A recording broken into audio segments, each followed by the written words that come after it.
Good evening, out of wherever your time is, ladies and gentlemen, boys and girls. We're back with another YouTube video.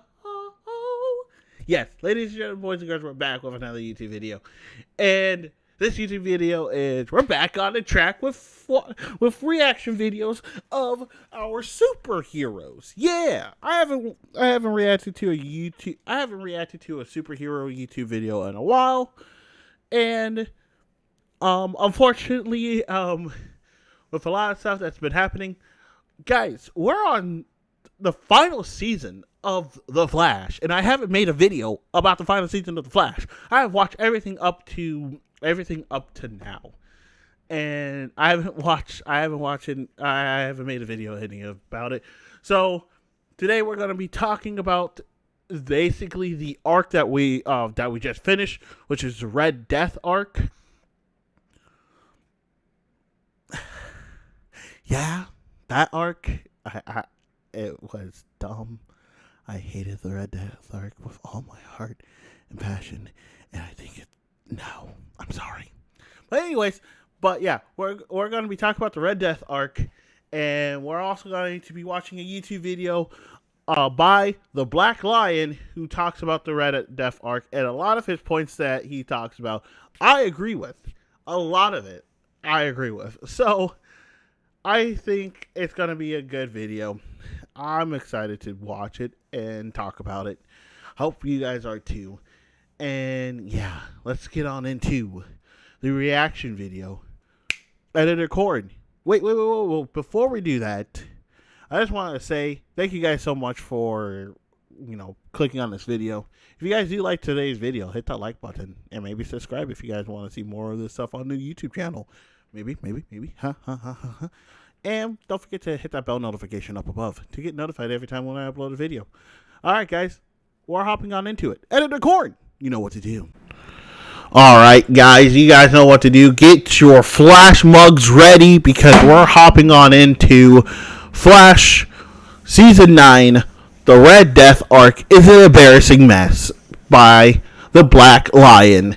And as I said in the intro, most of this stuff I agree with, so let's hop into it. After the ending of Arrow, Supergirl, Legends of Tomorrow, Black Lightning, and Batwoman, and then Superman and Lois was also confirmed to be in a different universe, The Flash's final season is also... I don't think we talked about that. Yeah, Superman and Lois is in a different universe.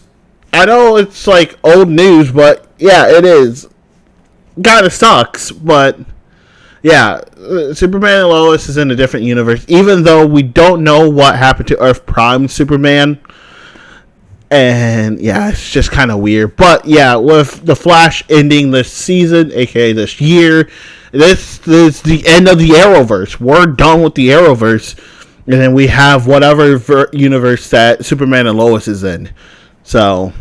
Also now the final season of the Arrowverse, and unfortunately started off really poorly. In this video, I'll be reviewing the first 5 episodes of The Flash Season 9, which together make up a story arc officially titled Rogue War, named after a comic story in the comics of the same name, but the story is... I feel like if they were going to name it the Rogue War, I feel like I would hope that it would have done a lot better than like what they did. That literally, I believe he says it later on in the video. It becomes a war on rogue. It becomes a rogue thing into a Red Death thing. And it's so fucking stupid. And I'll get more into it from it. It's certainly much more of a Red Death arc, especially by the end. But let's actually look at that title, because while it isn't totally indicative of what the arc is actually about, it does give me the opportunity to start this video off a bit more positively in talking about the rogues, or at the very least, some of them. The bad guy rogues were not great. It was nice to see this new version of Captain Boomerang, this time being an actual Flash villain, and I think they nailed the outfit. But looking any deeper that, the outfit was pretty good. You guys expecting me to say more? These characters reveals very cheesy villains with no real motivation or goals, who realistically should not be a threat to the Flash at all, even while working together. The real highlight of the arc were the good rogues. Characters like Pied Piper. When they got to get some of the Goldface is probably one of my favorite people in the Flash. I fucking love Goldface. Along with just Goldface. I mean, the two people that I really like out of the good rogues is Goldface and Barry. But Goldface took the show. I fucking love Goldface.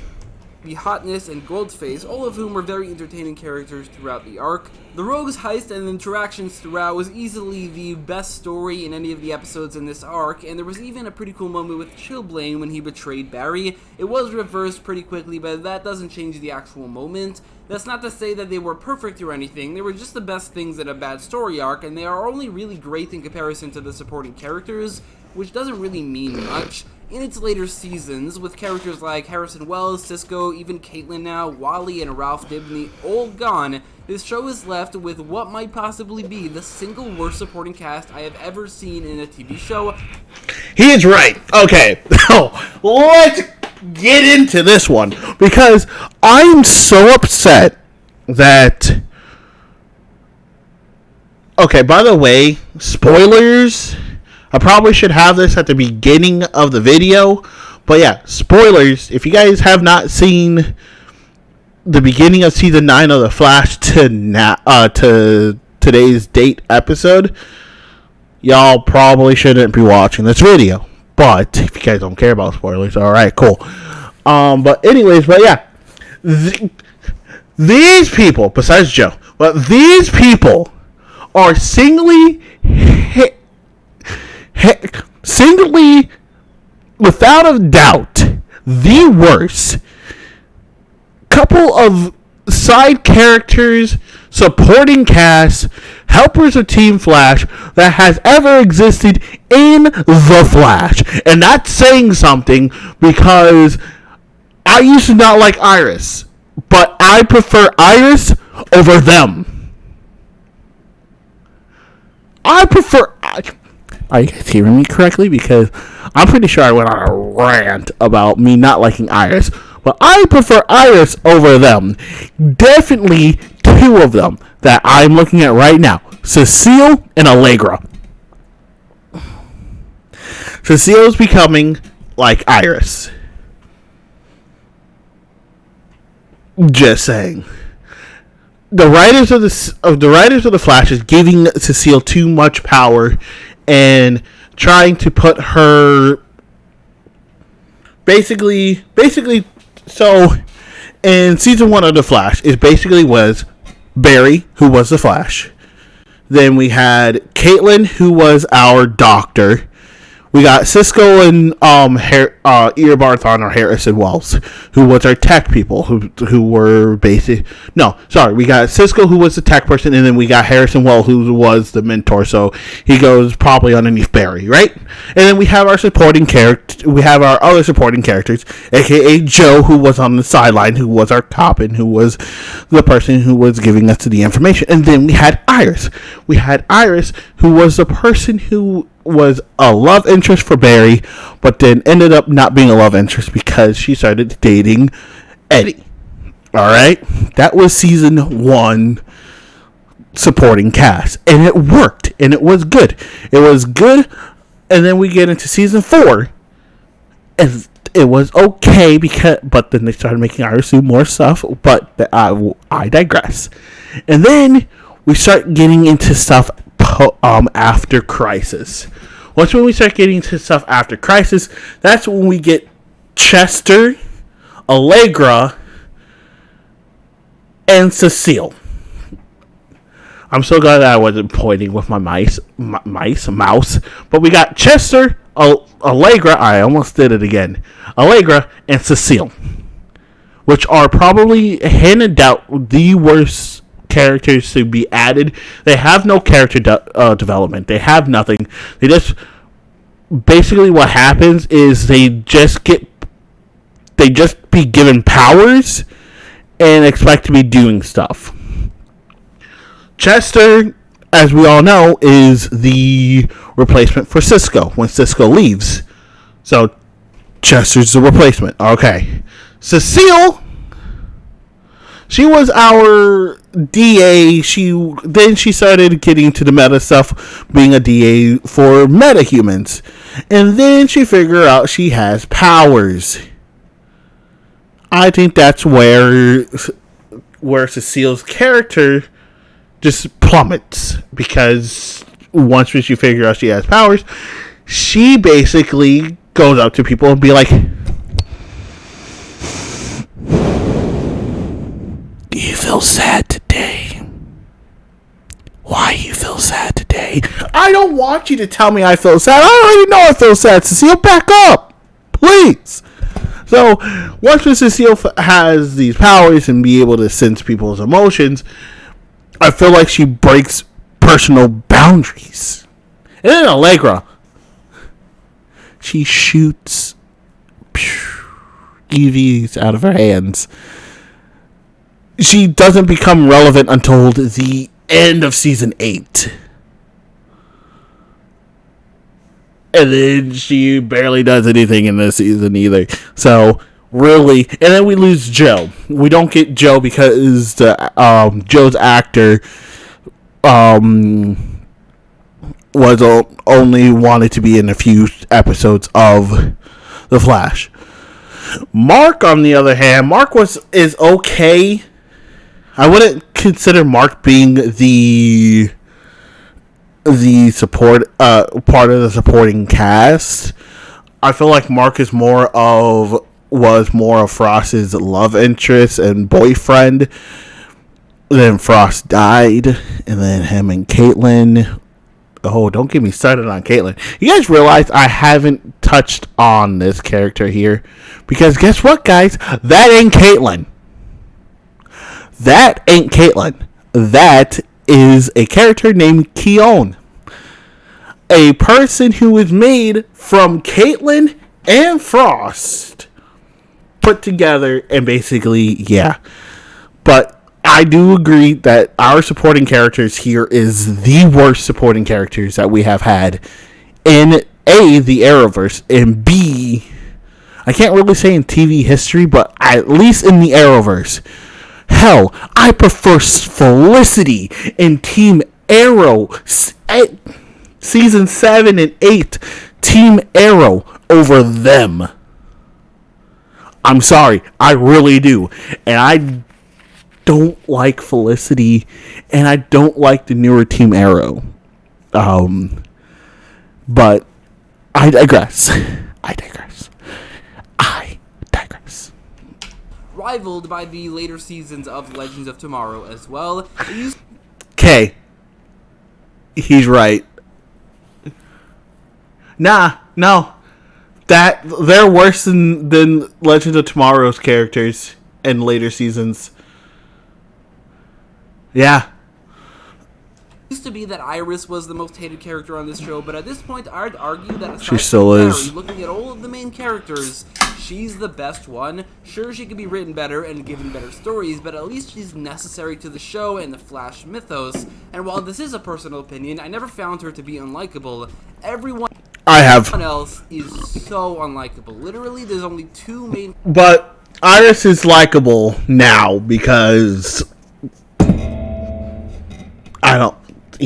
characters on this show who are tolerable, and it's Barry and Iris. There's Chester and Allegra, whose whole will they won't they story arc is both exhausting and irrelevant, and it feels like it's been going on for like 10 years now. Like, literally nobody cares about this. I don't think there's a single viewer of this show who actually cares about what's going on with these characters.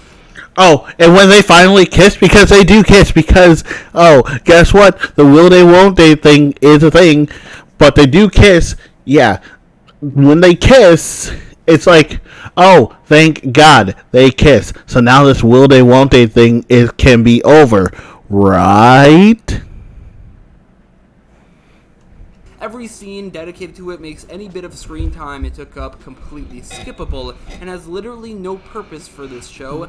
Individually, they are mostly irrelevant characters as well, who don't really do anything throughout the arc. Chester is really just a discount Cisco. He's the guy in the chair. There's nothing inherently wrong with that, and I'd say that outside of the scenes with or about Allegra, Chester did feel like there was a reason for him being there, and he wasn't actively annoying like he was in previous seasons.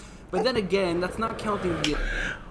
Okay, I do like Chester in the previous seasons where this whole love interest between him and Allegra wasn't a thing. Because that's where I get, what's up, party people? People. See, I do that pretty well.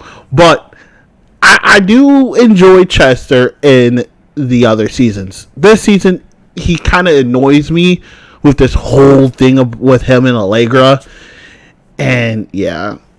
Allegra scenes, which doesn't leave much, and also, Allegra is indeed a completely pointless character who literally adds nothing to the show. She only exists in the role that she does because she's literally like the only character that Eric Wallace created when he was a comic writer. She doesn't really do anything. I don't remember her using her powers once outside of Verity's dream in the first episode, and unlike Chester, she was even actively annoying at times, which became very apparent when she had scenes with Goldface or the other rogues who were so much more likable in comparison, like I mentioned earlier. There's also Keon, whose whole existence is just completely baffling and nonsensical. Caitlin Snow has been around since... So, reason why I didn't talk about Caitlin Snow and what happened with Caitlin and how bothersome it is because he does such a... Black Lion does a way better job explaining this. By the way, shout out Black Lion. If you guys want to watch this full video uninterrupted or without me pausing it or anything like that, his YouTube link is going to be down in the description down below.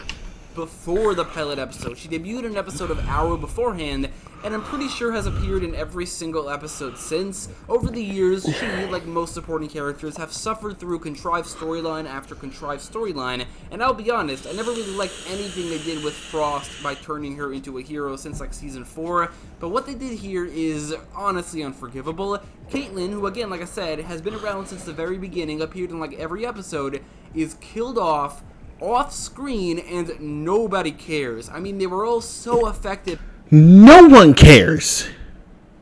When they figured out what Keon was and it wasn't Caitlin, their main question was, should they bring Caitlin back, should they bring Frost back, or should we leave Keon as Keon, right? Mark obviously wanted to bring Frost back. Allegra wanted to bring Frost back, and I think Cecile wanted to bring Frost back. But Barry, Iris, and Chester didn't. They didn't want to bring Frost back. They didn't even want to bring Caitlin back. They wanted to leave Keon as Keon and let Keon explore the world. Huh? This is such a disservice. The writers did Caitlin Snow such a disservice by doing this, by killing her off screen and taking her out of the equation off screen and making them not care that Caitlin's gone. They're more heartbroken that Frost is gone. They were more heartbroken that Frost died. This is why they're in this predicament in the first place, because Frost died. But they need Caitlin. Caitlin, as Black Lion said, Caitlin's been there since before The Flash. She debuted along with Cisco on the Arrow. So, I don't know. By Frost's death in the last season, and then even in this arc, Chillblade's apparent death affects them so greatly, but not Caitlin's. It's the type of thing where I cannot wrap my head around like the meeting where like the writers come together, they think of this idea and they write it and then they film it and then they put it out there. How did this happen? I do not understand. It's like one of the worst things that I've seen on this show ever. And that's just the existence of this character. Keon's whole shtick of being a naive and innocent girl, but also manages to say the most insightful and helpful things ever, and also has these blossoming powers. It got old and her... Yeah, and she even knew that Iris was fucking pregnant, dude.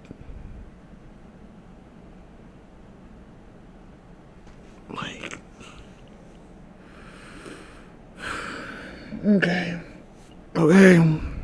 Her second appearance, everything about this character, from the history behind her existence, to her personality, to her blossoming powers, to things like Barry calling her a few weeks old. In the same episode she kisses Mark, it's all just so weird. Such baffling decisions for this character. And then there's Cecile Horton. Like I said in my review for episode 5, once this arc had ended, I had come to the conclusion that Cecile Horton is the actual worst character on this show, and will almost certainly remain that way after the show had ended. Her story arc with Joe, discussing whether or not they should leave Central City, which is her main role in this arc, drags on way too long, and there's this constant It really does. of Joe not telling Cecile something, Cecile sensing something is wrong with her terrible abilities, Joe says we should leave Central City, and then something happens to reset them back to the first stage. Then, the conclusion they get to, that Cecile should stay behind with Team Flash while Joe and Jenna leave because she's so necessary to the team. It's ridiculously stupid, but that's not even the worst of it when it comes to this character. Cecile's habit of telling the audience how other characters are feeling is insufferable and insulting to the audience, and it has been for years now. It has. Part of a larger problem with this show, which is that throughout the viewing experience, especially in this arc, it felt like the writers were pandering to the audience like we are children, having Yeah, they had a lot of... Sorry, hold on. to spoon-feed us information. Okay, he's not going to talk about it yet, but there's a lot of flashbacks to previous seasons, which I understand. Okay, give us flashbacks to previous seasons that are like from like season 7 and back, right?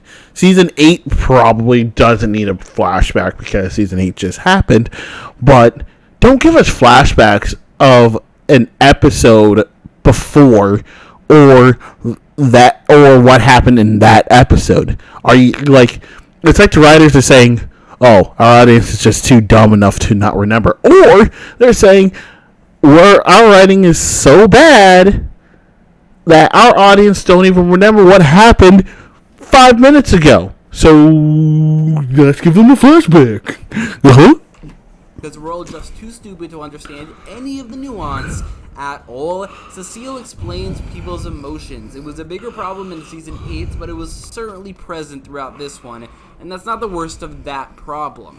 In practically every episode this season, somebody will talk about an event from a previous season or even a previous episode in this season, and absolutely every single time they flash back to that event, actually showing it on screen. Doing this once or twice is fine, but it's so constant you get the feeling that the writers have zero confidence that the show is memorable enough that the audience recalls literally anything that ever happens, including in the same arc.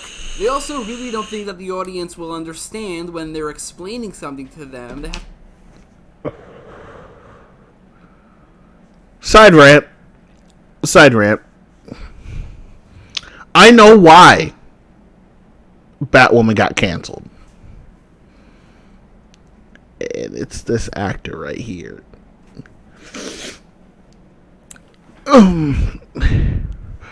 Her acting is just so over the top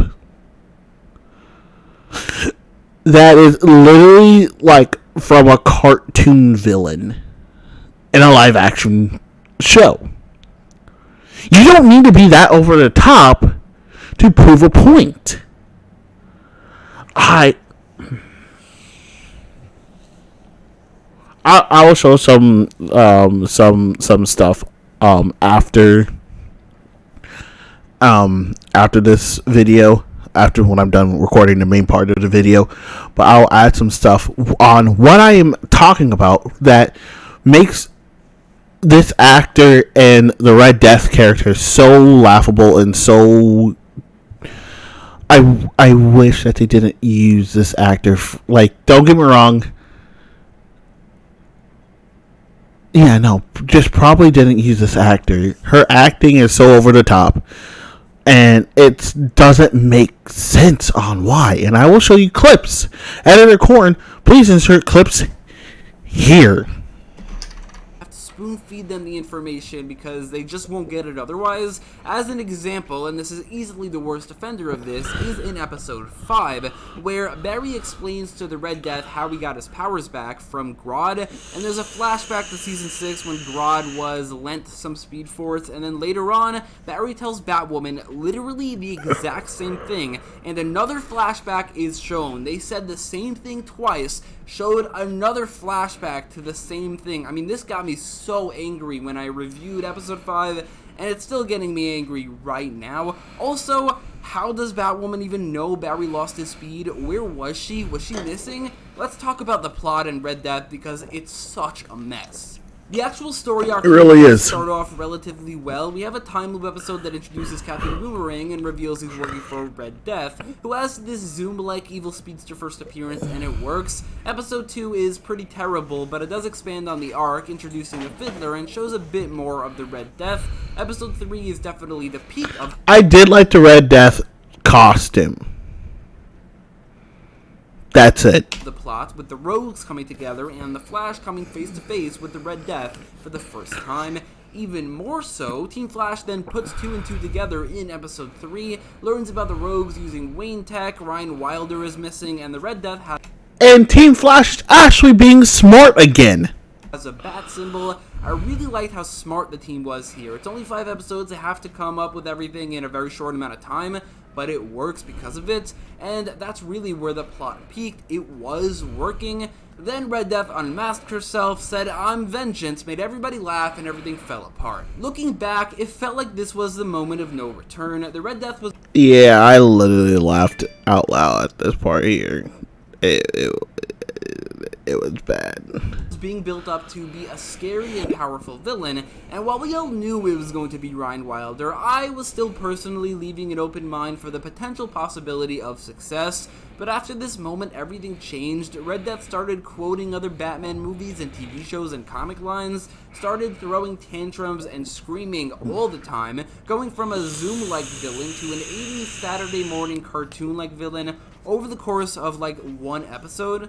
It also really doesn't help that Javicia Leslie's acting in this role, and as Batwoman, is absolutely terrible. She completely overacts both roles, making Red Death feel more childish than the batshit crazy they were going for, pun intended. And as Batwoman, I don't know, she's just bad. And speaking of Batwoman, she specifically harkens back to everything falling apart at the end, because we were told Ryan Wilder went missing, but then in the finale she just shows back up, apologizes for being late, and then just leaves. Where the hell was she? Why doesn't anybody ask where she was? Why are there exactly scenes of Barry explaining how he got his powers back, plus a flashback in each one, with no explanation of where Batwoman was? And that's not like a small thing either. It was very important to the arc and the Red Death. I mean, Red Death's existence was such a big mystery. How it connected to Ryan Wilder's disappearance was intriguing. But then, I guess, the two things are unrelated, and then it's never explained why Ryan Wilder went missing. Where was she? And then Red Death's origin is given to us completely as exposition in a scene explaining it to Iris. It just... They could have done a flashback. It would have been so much cooler and much more interesting for both the episode, the arc, and the Red Death if we saw those scenes. I mean, the episode was chock full of skippable scenes of Chester and Allegra and Cecile and others. Just yank them out because they do not need to exist, and put in instead scenes of Ryan Wilder, or I guess Ryan Wayne, in her timeline, how she became the Red Death. It would have been so much better for the arc. Exactly. And the character. There's Exactly. also rogues whose presence in this arc basically became negligible by the end. Their main motivations were never explained. Nothing about them was ever really expanded upon. And this is an arc called Rogue War. It just seemed like they thought up all their cool ideas, but by the time they got to the finale and had to resolve these plot lines and mysteries, it was too difficult. Oh yeah, after that explosion, we never seen any of the rogues again. All that Team Flash to deal with is Red Death. By the way, just gonna throw that out there. Difficult, so they just didn't bother. Everything fell apart. And in doing so, they made the arc lesser than the sum of its parts. There may be an episode or two that I liked on its own, and because of that, the average of the arc was a 4.8 out of 10, which isn't great, but it isn't like absolutely terrible, at least with my rating system.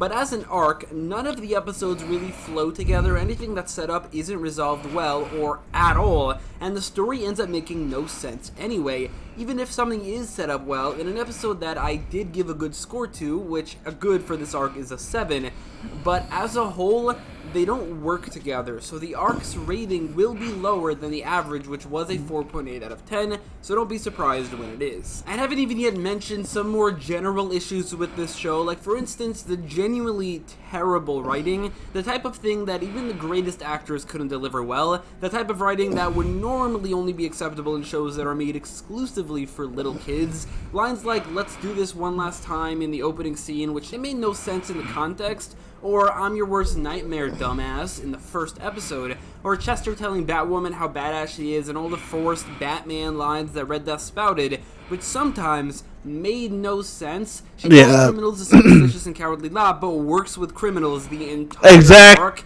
She says, yeah, I'm just saying. The "let's get nuts" line, which didn't make sense in the Batman movie and does not make sense here. The writing is terrible, not just the general plot, which I already talked about, that does also not work, but also the actual dialogue. It's horrendous. The cinematography is also not great most of the time. At times the show can look nice. I would say it's mostly carried visually by the Flash's costume, which looks great, especially in like a nicely colored room, but most of the time it doesn't look great. The way it's shot in certain locations, and a lot of the time certain characters' movements, like in this arc, the Red Death specifically, the way she moved most of the time, especially when she was fully in costume, was very weird, and it all evokes a feeling that it was very weird and over the top. Like, the fact that she was moving like how she was, or whoever was in the suit was moving however they were, it was very over the top, and I believe they tried doing it because to deliver lines,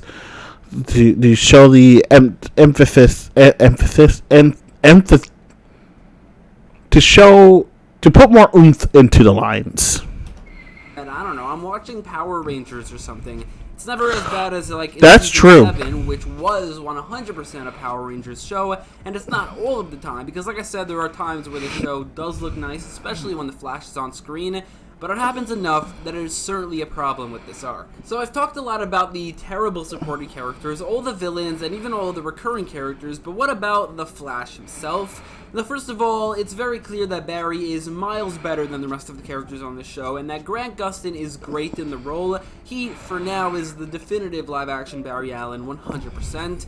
But oh yeah, by far. There's been issues with this adaptation of the character. In the past, they've really struggled with making Barry feel like a competent leader, or even just an intelligent person, or an experienced hero. The arc was very up and down in this regard. Barry did come to some really quick and correct conclusions in regards to the Red Death, getting out of the time loop and organizing the heist by himself. But then there's also things like Barry saying that they should bring back Frost, not Caitlin, which feels very out of character. Yeah, he did. Yeah. What? Why, Barry? Huh. Trusting Chillblaine after he just betrayed them, which does feel in character, but still is really, really stupid. Or in episode 1, where Barry is confused why Iris isn't okay with the future-predicting book he created. The book is beyond disturbing. It's the type of lesson it feels like he's learned 1,000 times before. Things like these can make Barry very unlikable at times, but also he's just very inconsistent. Half of the time he's great, and in this arc that's true as well. And half of the time he's kind of just like a crazy person. Still though, he's definitely the best character in this show, and he's the best character in this arc as well. He is the definitive live-action Barry Allen. Still though, there are problems, and they come up here and there. In conclusion, the Red Death arc, or Rogue War...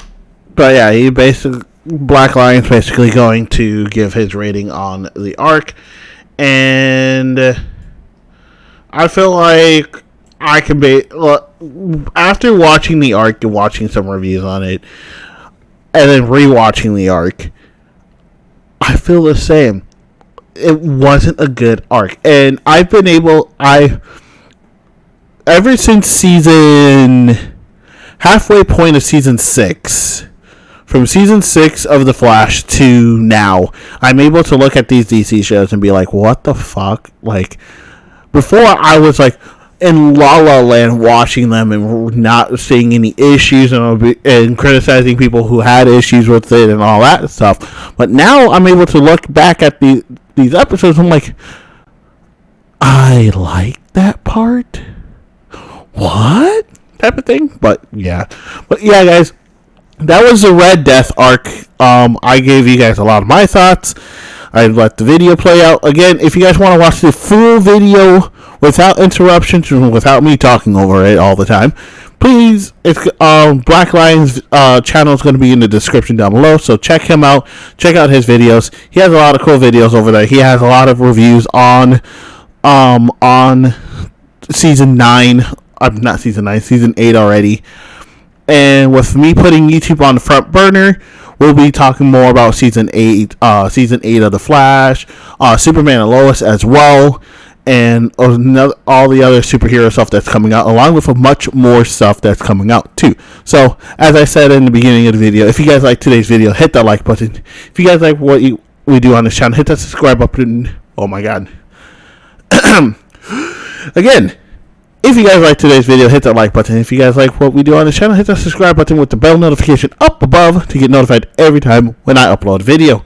And if you guys have anything else you guys want me to talk about, review about, or anything in the DC world, Marvel world, superhero world in general, let me know down in the comment section down below. But yeah, guys, thank you guys so much for watching. I know this is a longer video than I wanted it to be, but you guys are amazing, wonderful people, and I'll catch you guys all in the next one. As always, stay classy, my friends.